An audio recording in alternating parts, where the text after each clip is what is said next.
Welcome to the ISO Show, dispelling myths and sharing tips for success to improve your business with ISO standards, with your host, Mel Blackmore.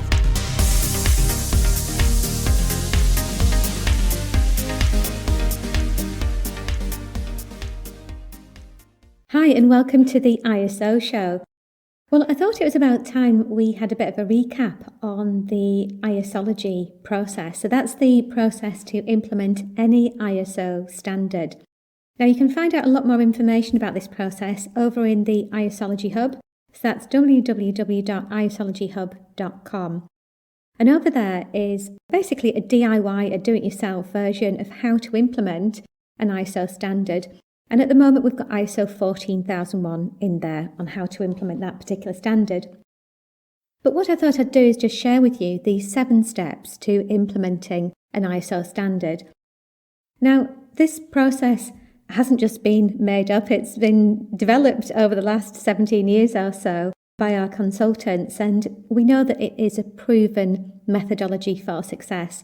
So, we're so confident in that. We rebranded that as isology. So it's the methodology for implementing ISO standards. And it's something that we're extremely proud of. And it's something that I'm more than happy to share with our ISO Show listeners today. So what are the 7 steps in isology? Well, the first one is to plan your ISO project. The second is a discovery phase. So that's where we'll be exploring the underlying reason why you're looking at implementing the ISO standard and seeing what you've already got in place. Then we've got expose, that's the third step. 4 is the creation of your management system, and I know that's the bit that everybody wants to dive into straight away, but there are lots of things that need to be done before then. 5 is the launch. I can't stress enough how important the launch actually is. So at this stage, you've already got your management system documented, and it's time to put it to the test and make it available to all employees. Once you've done that, stage 6 is engagement. So making sure that the management system is effective and it is complying with the standard. And then last but not least is the 7th step, which is to review. Okay, so that's all the checks that you need to do in readiness for your assessment. So I'm just going to take you through each of these stages very briefly. But over in the Isology Hub, we've actually got a detailed roadmap with videos, templates, downloads and workbooks, so that we're not just providing the information, but we're providing you with the ability to transform your business to implement these ISO standards. Okay, so let's start off first of all with planning. Okay, so this is the real first step in helping you to plan, create and launch your management system. And if you wish, get ready for certification. Now remember, many organisations implement ISO standards, but they don't necessarily want or need a badge to prove it. So yes, it's beneficial from a commercial perspective to help to win new business, and it's often a tender requirement, but many businesses are implementing ISO standards just because they want that structure. They want the system in place, they want the mechanism for improvement. So that's quite common with some standards that aren't even certifiable, like the Standard on Sustainable Procurement, ISO 2400. So we're seeing quite high demand on the implementation of that at the moment, even though it's not a certifiable standard. So at this stage in the game, you really want to get a copy of the ISO standard and understand what an environmental management system is. What is ISO 14001? You need to identify the scope of certification and your environmental management system. You need to look at timescales as well for implementation. Is it going to be 6 months? Is it going to be 12 months? You also need to guarantee that you've got leadership commitment to driving this forward. And if you listen to some of our other podcasts where I've done interviews with companies that have implemented ISO standards, I think the common theme there is that leadership commitment is key to the success of successfully achieving certification. And of course, you need to look at planning your resources. So that's including, the people that you've got available to you, equipment and also processes as well. And of course, choosing a certification body. And we have recorded podcasts on that in the past as well. So if you dive back into the ISO show archives, you'll be able to see that in there. So at the end of this planning stage, ultimately, you'll have a really good feel for what's involved with implementing an ISO standard and what you need to do in order to be able to make it happen. What resources do you need, and looking at timescales. And you've also got the cost of the certification there as well, hopefully. So that's the planning stage. The next stage, number 2, is discovery. So at this stage, we want to understand, what have you got in place already that may be above and beyond the ISO standard? What have you got in place that may be partially compliant? So you may have, for example, an environmental policy statement, but it doesn't meet the requirements of ISO 14001. Or you might have some training records, but it doesn't quite hit the mark when it comes to competency requirements in ISO 9001. So there will be areas you're already complying with the standard, but it just needs a little bit of tweaking here and there. And then, of course, there will be gaps. So ultimately, by carrying out a gap analysis as part of this discovery stage, you'll have a really good understanding of your current level of compliance against the ISO standard. So once you've completed that discovery stage, the next stage is expose. And this is step 3 in isology. So this is where we're looking at the risks and opportunities within your business in relation to that standard.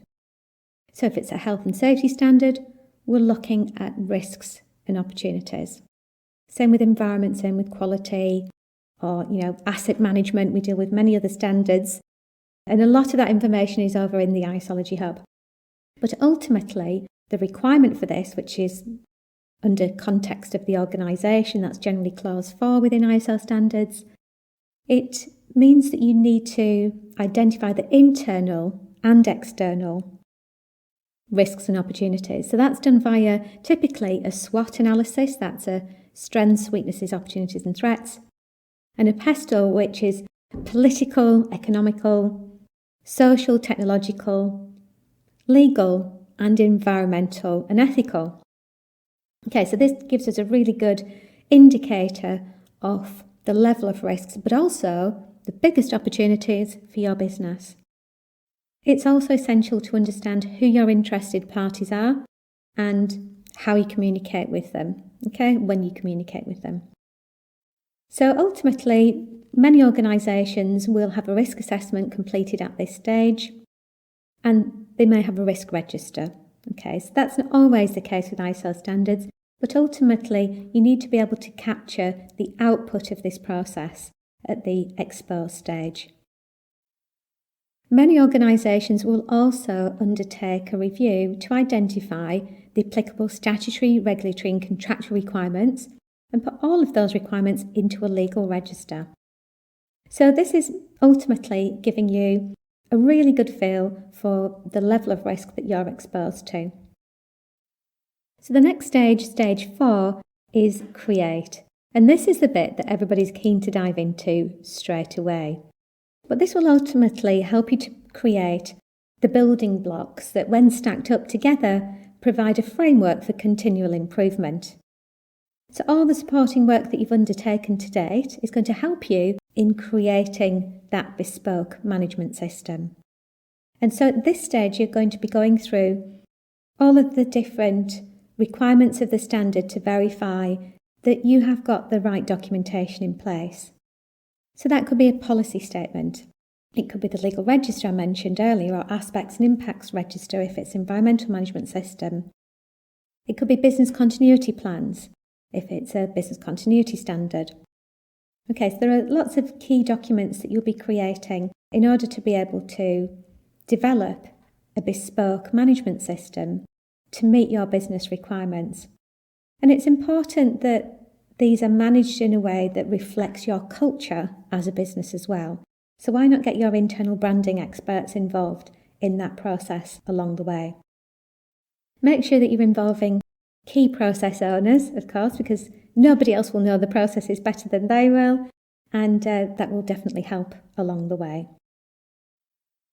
Stage 5 is the launch. So once you've uploaded your management system to its new home, quite often that's in SharePoint, because that's generally where a lot of businesses will have Microsoft 365 and have SharePoint, but it could be an intranet, it could be a wiki, it could be some other bespoke internal intranet system. Either way, wherever it is, you need to communicate it. So that's where the launch is really helpful. Now, inside the isology hub, we've got lots of tools and templates for that launch. And that could include a communications plan, looking at the type of launch that you want to have. Is it going to be a short-term launch? Is it going to be a long-term soft launch where you're drip feeding information about the ISO management system? Who are you going to get involved and how?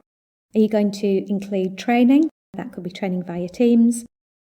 Or are you going to, provide checklists and updates for people? So lots of different ways to initiate that across the organisation.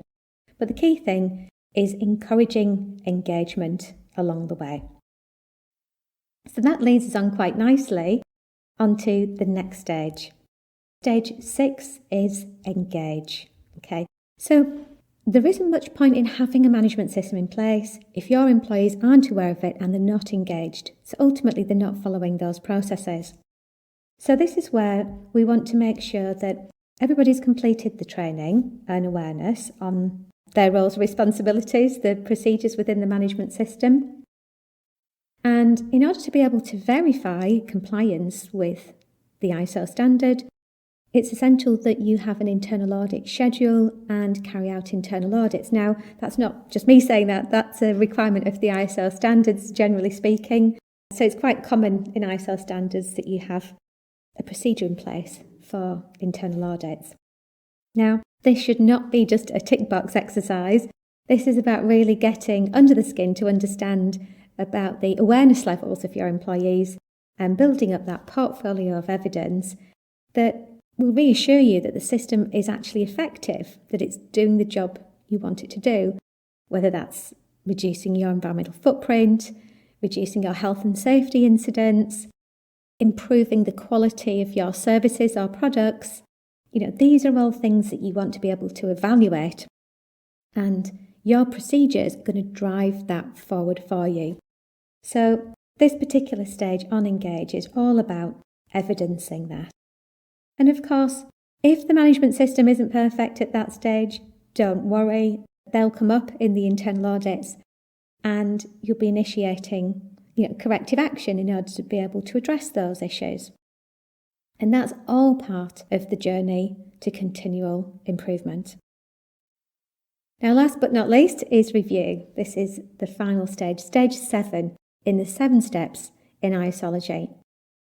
So this is where we take a step back, have a look at what we've achieved, and we want to be able to evaluate the effectiveness of the management system. So this is looking at the results of your internal audits, looking at the results of legal compliance. So you may have sampled legal compliance and carried out a review of that. Also, looking at any reductions in, the cost of poor quality or the effectiveness of your information security controls and how that's reduced risk. So you'll be reviewing the performance of your business ultimately. Now, typically, there will be a set agenda for that, which is ultimately dictated from the ISO standard. So there's generally a set criteria to assist you with that review. So this is a great opportunity to check that everything has been completed from that initial discovery phase. So when you carry out that gap analysis and you identify where the gaps are, we need to be able to confirm that all of those gaps have now been filled. And it's just at this stage then when you're just confirming everything's in place, ready for your assessment, should you wish to go down the certification route. So ultimately, they're the 7 steps in isology.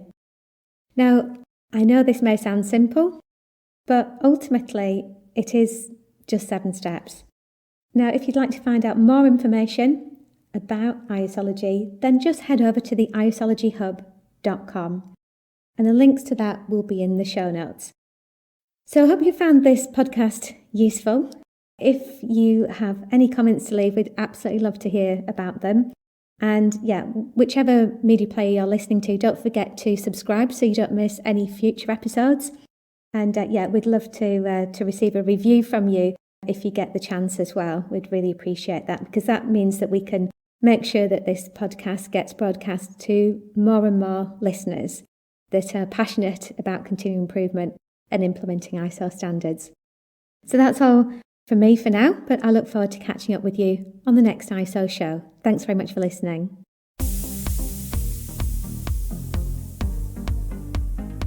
Looking to use ISO standards to drive better business practice? Contact us at blackmoresuk.com to access further information and book your free 15-minute call.